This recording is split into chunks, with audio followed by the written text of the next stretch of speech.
GGP phase 2 में आप सभी बच्चों का स्वागत है। क्लास 10th का क्रैश कोर्स चल रहा है, जैसा कि आप सबको मालूम है। और मैं बायो पढ़ाया था एक क्लास पहले भी। आज मैं फिर से बायो का क्रैश कोर्स लेकर के आप लोग के बीच में आए हैं। पोषण हम पढ़ा चुके हैं, बचा हुआ है श्वसन, परिवहन और उत्सर्जन। ये तीनों को आज हम लोग देख लेंगे बच्चों, जो वेरी इंपॉर्टेंट क्वेश्चंस हैं और वेरी इंपॉर्टेंट पॉइंट्स हैं। सिर्फ उसी को हम लोग डिस्कस करने वाले हैं। बाकी आप डिटेल में पढ़ चुके हैं। इन सारी बातों को ध्यान से आप सुनेंगे, समझेंगे तो आपका जो पर्पस है वो फुलफिल हो जाएगा।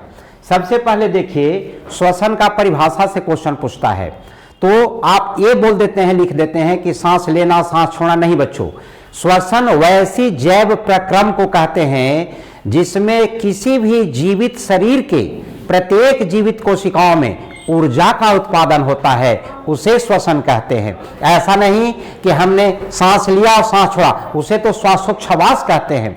तो श्वसन का परिभाषा पूछेगा तो डायरेक्ट आप बताइएगा कि वैसा जैव प्रक्रम जिसमें किसी भी सजीव प्राणी जो है उसके हर जीवित कोशिकाओं के अंदर ऊर्जा का उत्पादन होता है, उस प्रक्रिया को श्वसन कहते हैं। दूसरा सवाल पूछेगा कि श्वसन में कौन सा कोशिकीय ईंधन होगा जिससे ऊर्जा का उत्पादन होगा। तो कोशिकीय ईंधन में आप ग्लूकोज का नाम लेंगे। ठीक है बच्चों, यानी ग्लूकोज है कोशिकीय ईंधन जिससे कि आप लोग ऊर्जा प्राप्त करते हैं। अब तीसरा सवाल पूछेगा कि ऊर्जा किस रूप में प्राप्त होता है। तो ऊर्जा हमेशा एटीपी के रूप में प्राप्त होता है। कभी कभी एटीपी का फुल फॉर्म भी पूछ देता है बच्चों, उसका होता है एडिनोसाइन ट्राइफॉस्फेट। एटीपी को सोर्स ऑफ एनर्जी या क्वांस ऑफ एनर्जी या करेंसी ऑफ एनर्जी के नाम से भी जाना जाता है। तो आपको जो जो इंपॉर्टेंट पॉइंट मैं समझा रहा हूं वही दिया हुआ है। हर एक पॉइंट अपने आप में क्वेश्चन है बच्चों।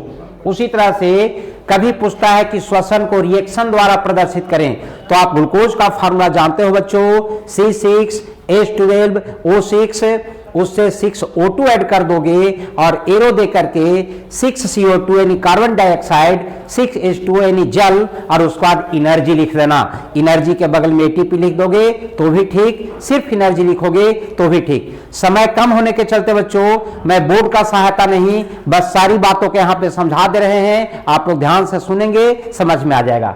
यानी कुल मिलाकर के पहला आप याद रखिएगा कि श्वसन कहते किसके हैं, तो ऐसी जैव प्रक्रिया जिसमें ऊर्जा का उत्पादन होता है उसे श्वसन कहते हैं। दूसरा पूछेगा आपसे कि श्वसन में कोशिकीय ईंधन के रूप में किसका इस्तेमाल होता है, जवाब आपका ग्लूकोज होना चाहिए।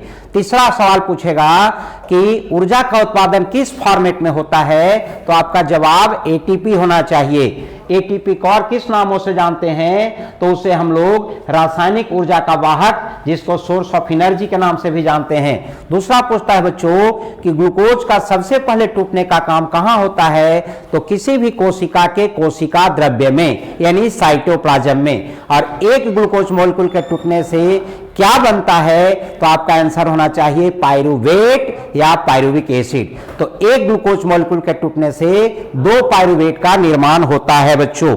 उसके बाद आगे आपका सबसे इंपॉर्टेंट क्वेश्चन जो इस बार आने जा रहा है बच्चों, पूछता है एरोबिक रेस्पिरेशन और एनाएरोबिक रेस्पिरेशन में क्या अंतर है, यानी अवायवीय और वायवीय श्वसन में क्या अंतर है। तो आ का मतलब ना, और वायु का मतलब तो हवा होता है, लेकिन यहां याद रखना है वायु का मतलब ऑक्सीजन से है यहां पर। ठीक है ना, ध्यान देना है। ऐसा नहीं कि बिना वायु अवायवीय। तो कहता है एनाएरोबिक रेस्पिरेशन, यानी अ मतलब न और वायवीय का मतलब यहां वायु से ऑक्सीजन का कहना है। तो ऐसा श्वसन जो ऑक्सीजन के अनुपस्थिति में होता है उसे हम लोग एनाएरोबिक या अवायवीय श्वसन कहेंगे। जस्ट उल्टा कर दिया बच्चों, वैसा श्वसन जो ऑक्सीजन के उपस्थिति में होता है उसे वायवीय श्वसन कहते हैं। दूसरा पॉइंट लिखिएगा, एनाएरोबिक रेस्पिरेशन एक्चुअली जिन ऑर्गेनिज्म में होता है बच्चों, जैसे ईस्ट में यानी फंगस में और बैक्टीरिया में, वहां पर actually cell organelles mitochondria generally prokaryotic cell में होता ही नहीं है। तो अवायवीय श्वसन का संपूर्ण प्रक्रिया साइटोप्लाज्म में यानी जीव द्रव्य में होता है, जबकि वायवीय श्वसन यानी एरोबिक रेस्पिरेशन की प्रक्रिया आंशिक रूप से जीव द्रव्य में तथा आंशिक रूप से माइटोकॉन्ड्रिया के भीतर होता है। तीसरा डिफरेंस लिखिएगा, वायवीय श्वसन में अधिक ऊर्जा का उत्पादन होता है, जबकि अवायवीय श्वसन में कम ऊर्जा का उत्पादन होता है। और अगला पॉइंट लिखिएगा कि वायवीय श्वसन में ग्लूकोज का संपूर्ण विखंडन होता है ऑक्सीजन के उपस्थिति में, और अवायवीय में लिखिएगा कि ग्लूकोज का संपूर्ण विखंडन नहीं होता है। तो इस तरह से 4 पॉइंट आप दोनों तरफ लिख दीजिएगा तो आपका एक क्वेश्चन हो जाएगा फिनिश, और अंत में उदाहरण दे दीजिएगा। अवायवीय श्वसन यानी एनाएरोबिक रेस्पिरेशन में जीवाणु और फफूंद यानी फंगस, और वायवीय श्वसन में तो दुनिया के मैक्सिमम प्लांट और एनिमल यानी सभी जीव जंतु आ जाते हैं बच्चों। तो ये क्वेश्चन आपका आ रहा है इस बार। इसी से जुड़ा हुआ एक क्वेश्चन और पूछता है, व्हाट इज फर्मेंटेशन, किण्वन क्या है? तो आपका जवाब होगा बच्चों, किण्वन एक प्रकार का अवायवीय श्वसन है जिसमें ग्लूकोज का टूटना ऑक्सीजन के अनुपस्थिति में होता है, और ग्लूकोज के अनुपस्थिति में यह टूटने का काम इथाइल एल्कोहल में भी करता है और लैक्टिक एसिड के रूप में भी करता है। तो इथाइल एल्कोहल कहां बनता है और लैक्टिक एसिड कहां बनता है, वहां ध्यान देना है बच्चों। तो इथाइल एल्कोहल जो है, फार्मूला आप जानते हैं C2H5OH, और कार्बन डाइऑक्साइड का निर्माण होगा, ये जो है सो आंशिक रूप से फंगस में होता है, जबकि ईस्ट वगैरह में, जिससे कि बाद में बताए थे इथाइल एल्कोहल यानी शराब होता है बच्चों, उसको उत्पादन में भी इसका हेल्प लिया जाता है, जबकि आपको लैक्टिक एसिड का निर्माण बैक्टीरिया में होता है। तो किण्वन यानी फर्मेंटेशन किसे कहते हैं, बहुत इंपॉर्टेंट क्वेश्चन है, आ सकता है। तो आप सीधे सीधे लिखेंगे कि किण्वन यानी फर्मेंटेशन एक प्रकार का अवायवीय श्वसन का उदाहरण है जिसमें ग्लूकोज का विखंडन ऑक्सीजन की अनुपस्थिति में होता है, यानी in the absence of oxygen glucose break करता है। और अभी अभी समझे हैं कि ऑक्सीजन के एब्सेंस में यदि विखंडन होगा तो उसमें ऊर्जा का ज्यादा निर्माण नहीं होगा, और एंड प्रोडक्ट अकार्बनिक अणु नहीं बनेगा बल्कि कार्बनिक अणु ही बनेगा, जिसमें लैक्टिक एसिड बनता है और इथाइल एल्कोहल बनता है। एक बहुत इंपॉर्टेंट क्वेश्चन कभी कभी पूछता है बच्चों कि हम लोग जब अधिक काम करते हैं, एक्सरसाइज करते हैं, चलने का काम करते हैं, दौड़ने का काम करते हैं, तो थकान क्यों महसूस होती है?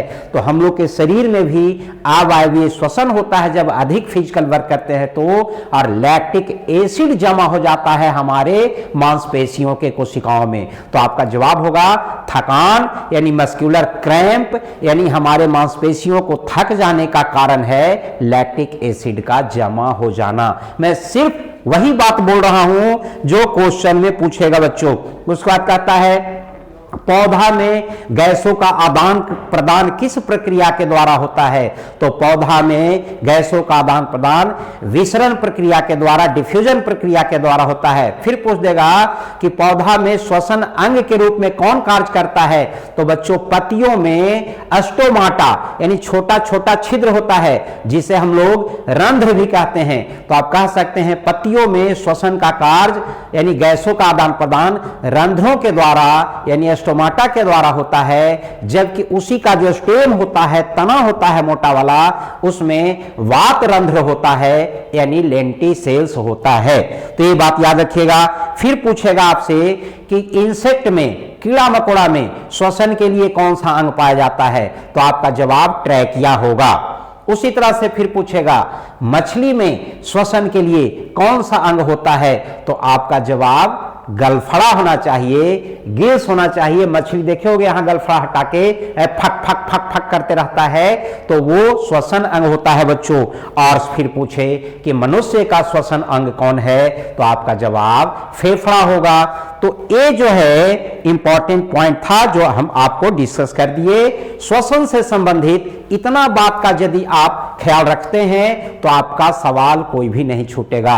1 मिनट फिर से मैं रिकैप कर देता हूं। श्वसन का परिभाषा नंबर 1, श्वसन में कौन सा कोशिकीय ईंधन है? ग्लूकोज। नंबर 2, श्वसन के बाद को ऊर्जा किस रूप में बनता है? एटीपी के रूप में। उसको क्या कहते हैं? रासायनिक ऊर्जा का स्रोत यानी source of energy in living cell. ऊर्जा का उत्पादन कितने विधि से होता है? तो एरोबिक और एनारोबिक मेथड से।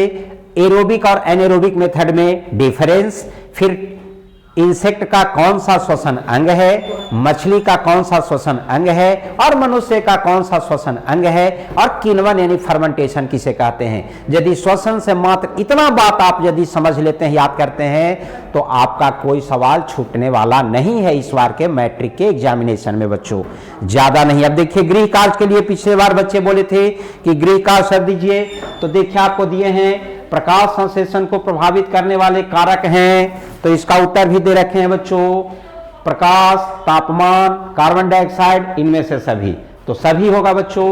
प्रकाश संश्लेषण प्रक्रिया में ऑक्सीजन बाहर निकलता है कहां से, तो जल से, बहुत इंपॉर्टेंट क्वेश्चन है। उसके बाद प्रकाश संश्लेषी अंगक किसे कहते हैं, यानी पौधा में प्रकाश संश्लेषण में मदद करने वाले अंगक यानी ऑर्गेनेल्स का नाम क्या है, तो आंसर होगा हरित लवक बच्चों। उसी तरह से पूछता है कि मानव शरीर का सबसे बड़ा ग्रंथि का नाम बताइए, तो मानव का सबसे बड़ा ग्रंथि यकृत यानी जिसको लीवर कहते हैं वो होता है बच्चों।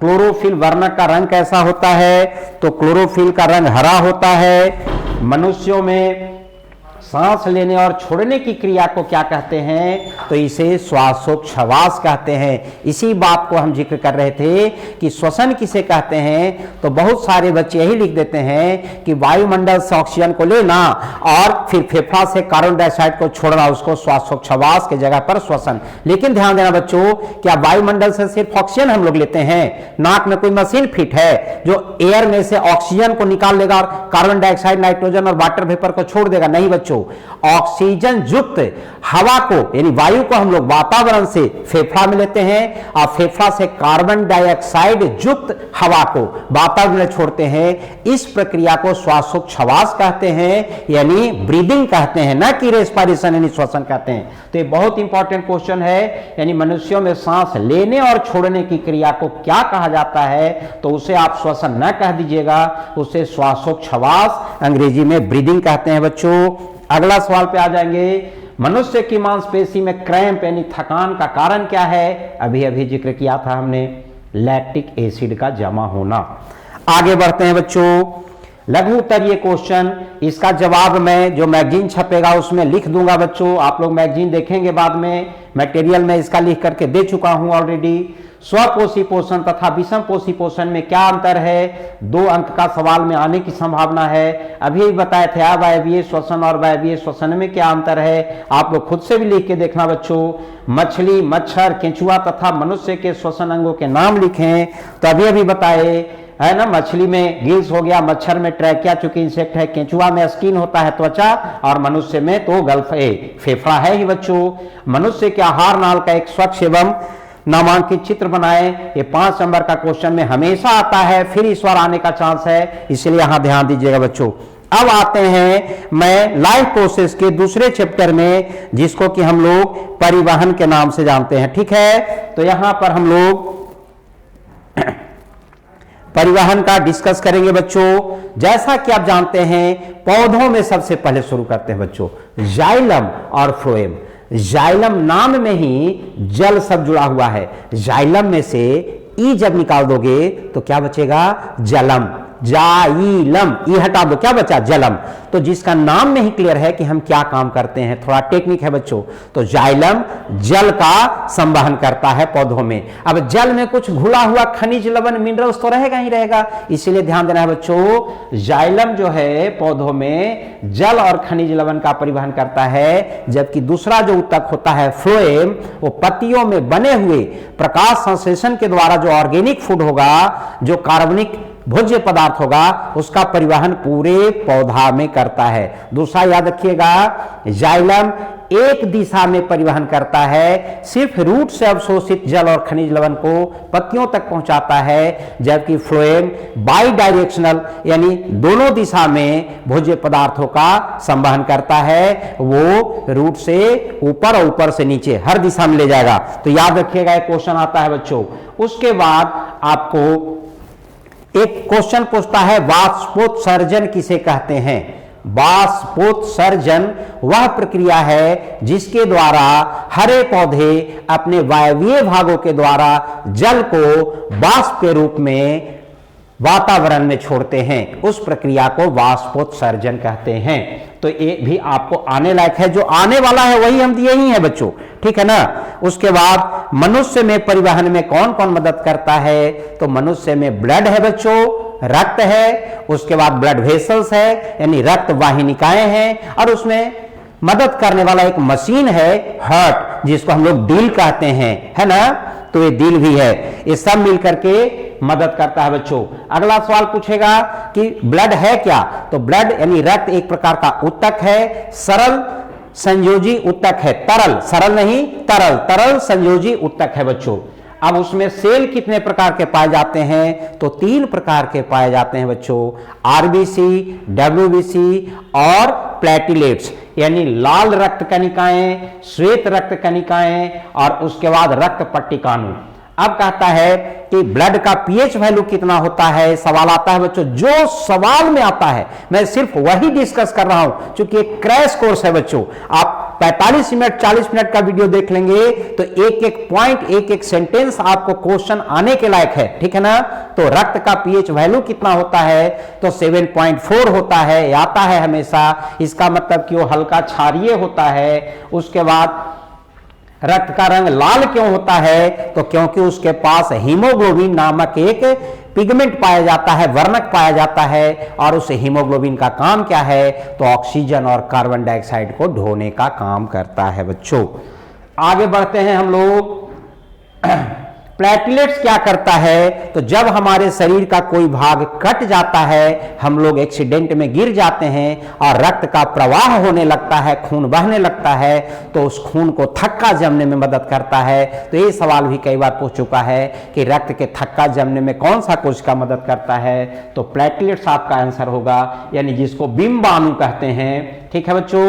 उसके बाद आगे आते हैं कि पूछता है सवाल कि बर्ड्स और मैमल्स यानी पक्षी और स्तनधारी के हृदय में कितने चैम्बर्स बने हुए होते हैं, कितने वेस्ट बने होते हो, तो इसका आंसर होगा बच्चों 4। यानी मनुष्य हो या कोई भी अन्य स्तनधारी हो, मैमल्स और पक्षी हो, उसके हृदय में 4 वेश्म यानी चैम्बर बने होते हैं। उसमें से दायां अलिंद, बायां अलिंद, दायां निलय और बायां निलय, यानी right atrium, left atrium, right ventricle, left ventricle, ये 4 चैम्बर होता है। इसका चर्चा करेंगे। उसके बाद आता है बच्चों कि एक जो है स्वस्थ मनुष्य का हार्ट बीट रेट यानी दिल की धड़कन यानी हृदय की गति प्रति मिनट कितना होना चाहिए, तो इसका उत्तर 70 से 75 बार प्रति मिनट आपको देना है। ऐसे 0.8 सेकेंड में एक हार्ट बीट होता है, और जब 0.8 सेकेंड से आप 60 को डिवाइड करेंगे तो आपको 75 आएगा। तो एक्यूरेट तो 75 होता है बच्चों, 75, लेकिन आपको ऑप्शन में 60 से 65, 65 से 70, 70 से 75 रहेगा। तो आप जवाब दीजिएगा कि हार्ट बीट एक स्वस्थ मनुष्य, बार बार बोल रहा हूं, 70 से 75 बार प्रति मिनट। अब बीमारी रहेगी तो 100 से ज्यादा भी हो सकता है, बीमारी रहेगी तो 60 से भी कम हो सकता है, लेकिन स्वस्थ मनुष्य की बात मैं कर रहा हूं।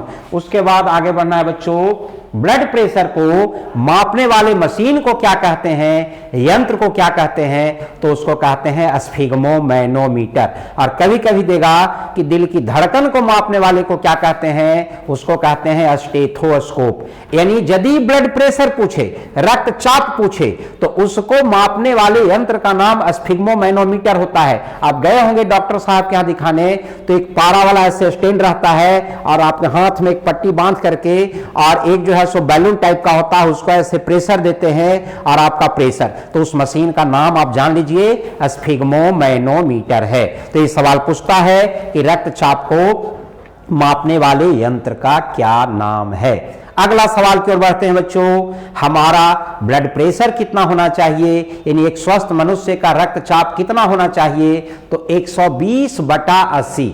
गलती से भी आप 80/120 कर देते हैं तो गड़बड़ हो जाएगा बच्चों। अब इसको डिटेल क्लास में पढ़ाते तो बताते कि 120 को ऊपर क्यों रखते हैं, 80 नीचे क्यों रखते हैं, लेकिन आपका सवाल सिर्फ जिक्र कर रहे हैं। यदि आएगा कि रक्तचाप हमारा सामान्य कितना होता है, तो 120/80 mmHg, ठीक है बच्चों। अब आगे बढ़ते हैं हम लोग। धमनी और सीरा में क्या अंतर होता है, ये सवाल आपको आने वाला है बच्चों। आपको उधर वायवीय और अवायवीय श्वसन में क्या अंतर है और यहां धमनी और सीरा में क्या अंतर है, ये आता है। तो आप याद रखिएगा, धमनी को आर्टरी कहते हैं और सीरा को वेन कहते हैं। तो 3 पॉइंट यदि आप अच्छे से सुन लेते हो बच्चों तो याद हो जाएगा हमेशा के लिए। एक चीज याद रखना, आर्टरी को धमनी कहते हैं और आर्टरी में ए लगा हुआ है पहले, यानी अवे फ्रॉम द हार्ट। यानी याद रखना, धमनी वह रक्त नलिकाएं हैं जो हमेशा रक्त को हृदय से दूर यानी शरीर के विभिन्न भागों में ले जाएगा। तो एक बात आप याद यदि रखते हो, इसका कोई अपवाद नहीं है बच्चों। वो दूसरा पॉइंट है जिसमें अपवाद आता है कि ऑक्सीजन युक्त या कार्बन डाइऑक्साइड युक्त। तो पहला पॉइंट आप लिखना धमनी में कि यह वैसी रक्त नलिकाएं हैं जो रक्त को हमेशा हृदय से दूर शरीर के विभिन्न भागों में पहुंचाने का काम करता है। और सिरा में क्या हो जाएगा, यह वह रक्त नलिकाएं हैं जो शरीर के विभिन्न भागों से हृदय के पास रक्त को लाने में मदद करता है। तो by get one get free वाला कॉन्सेप्ट है कि नहीं, एक याद करो। दूसरा कहने का मतलब हार्ट से पूरे शरीर में पहुंचाएगा धमनी और पूरे शरीर से हार्ट में लाएगा सिरा। हो गया बच्चों। उसके बाद धमनी में अधिकतर ऑक्सीजन युक्त रक्त का संवहन होता है, अपवाद इसमें होता है पल्मोनरी आर्टरी, फुसफुसीय धमनी, जिसमें कि CO2 वाला ब्लड आता है। ये दूसरा पॉइंट में अपवाद होता है। और सिरा जो है पूरे शरीर से कार्बन डाइऑक्साइड युक्त ब्लड को हृदय में लाता है, इसका भी अपवाद है पल्मोनरी वेन यानी फुसफुस सीरा। ठीक है। तीसरा, धमनी का जो दीवार होता है मोटा होता है और सीरा का दीवार पतला होता है। तो कितना आसान है बच्चों, धमनी वाले लिखेंगे इसकी दीवार मोटी होती है, सीरा वाले में लिखेंगे इसकी दीवार पतली होती है। फिर धमनी वाले लिखेंगे इसमें रक्त का प्रवाह अंडर प्रेशर होता है, इसके चलते इसमें वाल्व नहीं होता है, कपाट नहीं होता है। लेकिन सीरा में रक्त का प्रवाह बहुत धीरे धीरे होता है, इसलिए कहीं वापस लौट के न चल जाए, इसलिए उसमें वाल्व होता है, कपाट होता है। तो इस तरह से 4 अंतर आप इधर और 4 अंतर इधर लिख देंगे तो आपका एक क्वेश्चन हो जाएगा सोल्व बच्चों। अगला जो है मनुष्य के हृदय का आंतरिक रचना का चित्र द्वारा वर्णन कर आता है बच्चों। जो थोड़ा सा मैं बोर्ड की तरफ चाहूंगा कि आपको इसको समझा दें बना करके, ताकि बनाने में सुविधा हो। देखिए बच्चों, कुछ नहीं करना है आपको, बस एक ऊपर से इस तरह से ऐसे स्ट्रक्चर लाके आप फिर नीचे से ऐसे कर देना है। ठीक है। बीच में इसको ऐसे डिवाइड कर देना है बच्चों, और यहां पर भी एक लाइनिंग दे देना है और यहां पर भी एक लाइनिंग दे देना है। देखिए कितना आसान हो गया। इधर वाला को क्या आप कह दीजिएगा, राइट ऑरिकल। आप दायां अलिंद बायां अलिंद लिखने में ज्यादा समय लगेगा, इसलिए RA, और इधर लिख दीजिएगा LA, और इसमें लिख दीजिएगा RB, और इधर लिख दीजिएगा RB। यानी वेंटिकल का मतलब हो गया निलय, और राइट का मतलब समझते हैं दायां वाला, लेफ्ट का मतलब बायां वाला। तो इतना तो अंग्रेजी सब जानते हैं बच्चों। ये 4 चैम्बर हो गया। उसके बाद ये जो दीवार है वो दोनों ऑरिकल को एक दूसरे से अलग कर रहा है, यानी अलिंद को एक दूसरे से अलग कर रहा है। ये दीवार जो है सो निलय को एक दूसरे से अलग कर रहा है। इसमें आप दिखा दीजिएगा एक ब्लड वेसल्स, और इसके थ्रू ब्लड को आता हुआ एरो से इधर दिखा दीजिएगा। एक ब्लड वेसल्स ऐसे दिखा दीजिएगा और यहां पर भी एरो दिखा दीजिएगा ऊपर। ये क्या करता है, पूरे शरीर से CO2 युक्त रक्त को राइट एट्रियम में ले आता है। उसी समय बच्चों एक ब्लड वेसल्स यहां आता हुआ दिखा दीजिएगा, और इसको एरो ऐसे दिखिए आइएगा। इसमें दोनों फेफड़ा से ऑक्सीजन युक्त यानी O2 रिच ब्लड को लेकर के आता है, और स्ट्रक्चर और फंक्शन दोनों इससे काम चल जाएगा आपको।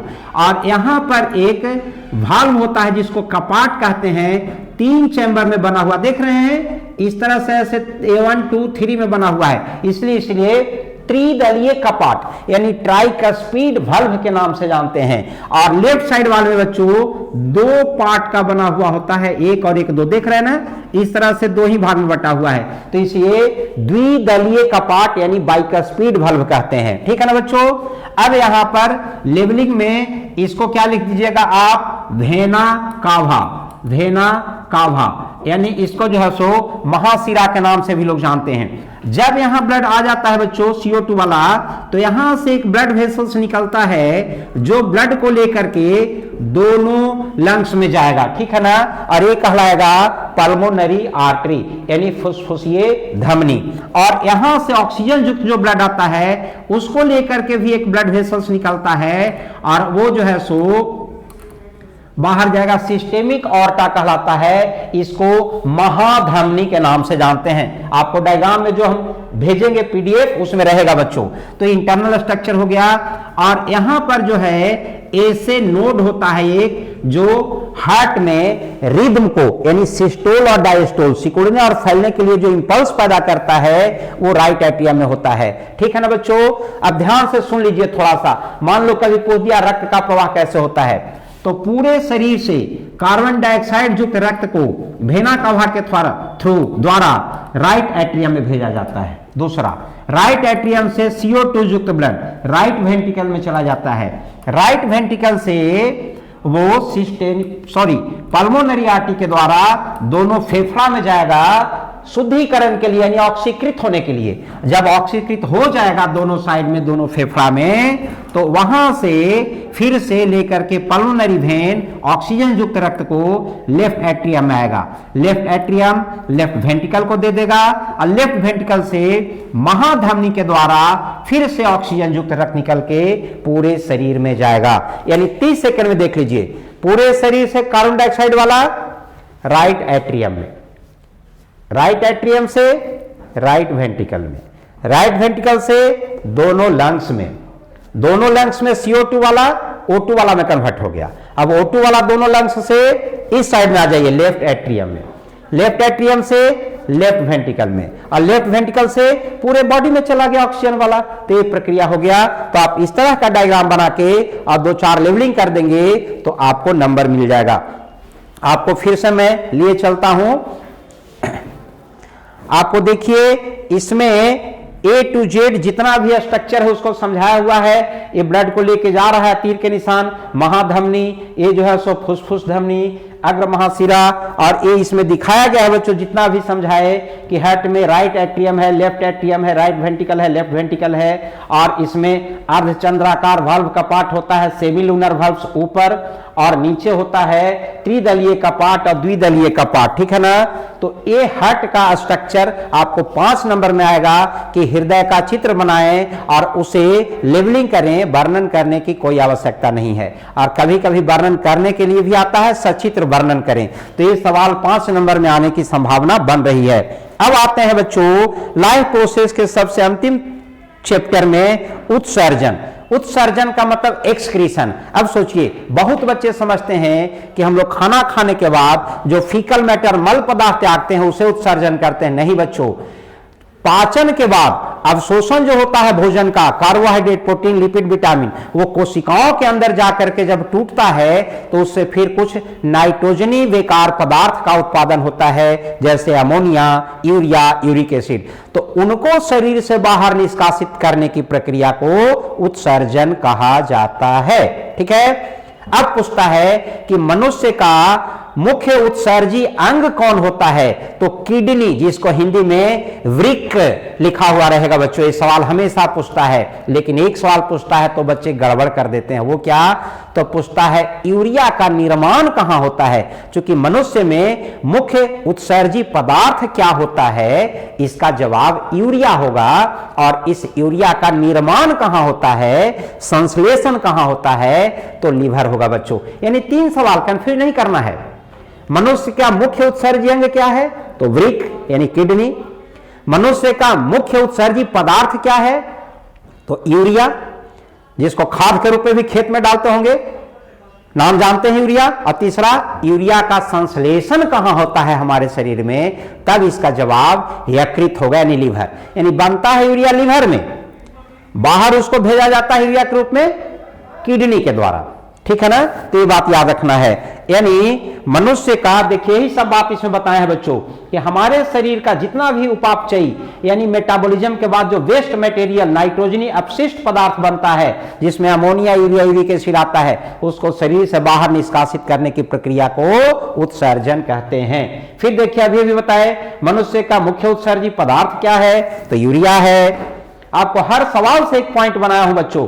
मनुष्य का मुख्य उत्सर्जी अंग क्या है, तो वृक्क है।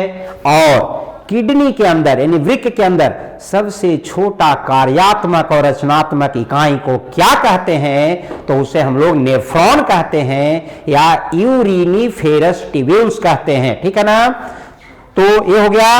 अब नेफ्रॉन का नामांकित चित्र बच्चों, तो नेफ्रॉन का नामांकित चित्र भी मैं बना करके आप लोग को थोड़ा सा दिखाता हूं। बोर्ड की तरफ आ जाइए। एक क्वेश्चन दे सकता है बच्चों 2 नंबर में, इसीलिए इसको कभी कभी तो होता है कि 5 नंबर में भी दे देता है इस सवाल को, तो थोड़ा सा यहां पर आप ध्यान दीजिएगा।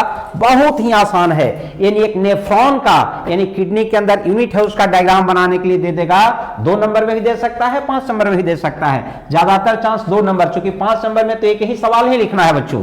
तो देखिए, आप इस तरह से एक स्ट्रक्चर बनाइएगा, उसको फिर ऐसे करिएगा। बड़ा आसान है बनाना बच्चों। और यहां आने के बाद धीरे धीरे ऐसे इसको थोड़ा सा कुंडलित कर दीजिएगा सर्पिला का, और ऐसे करने के बाद नीचे इसको सीधा ट्यूब में ले जाइएगा और सीधा ट्यूब को फिर से ऐसे ऊपर की ओर ले आइएगा। बहुत ही आसान है, जिसके बनाने से आपको नंबर मिल जाएंगे। और ऐसे हल्का मोटा करके आप फिर से इसको कुंडलित ऐसे कर देना है, और एक इस तरह से लंबा ट्यूब नुमा स्ट्रक्चर होगा जिसमें कि इसको खोल देना है, और कई जगह पर छोटा छोटा रिसीव करने वाला इसका नली का फॉर्मेशन कर देना है ऐसे। तो आपका ये जो डायग्राम बनाने वाला काम है वो पूरा हो जाएगा। और इसमें एक ब्लड वेसल्स इन करेगा बच्चों, यहां से ब्लड को लेकर के और फिर बाहर निकलेगा। लेकर के जो इन करता है वो थोड़ा मोटा होता है, और बाहर जो निकलता है वो थोड़ा पतला होता है। ठीक है ना, और यहां पर अंदर ये पतला पतला कैपिलरीज टाइप के स्ट्रक्चर में बंट जाता है।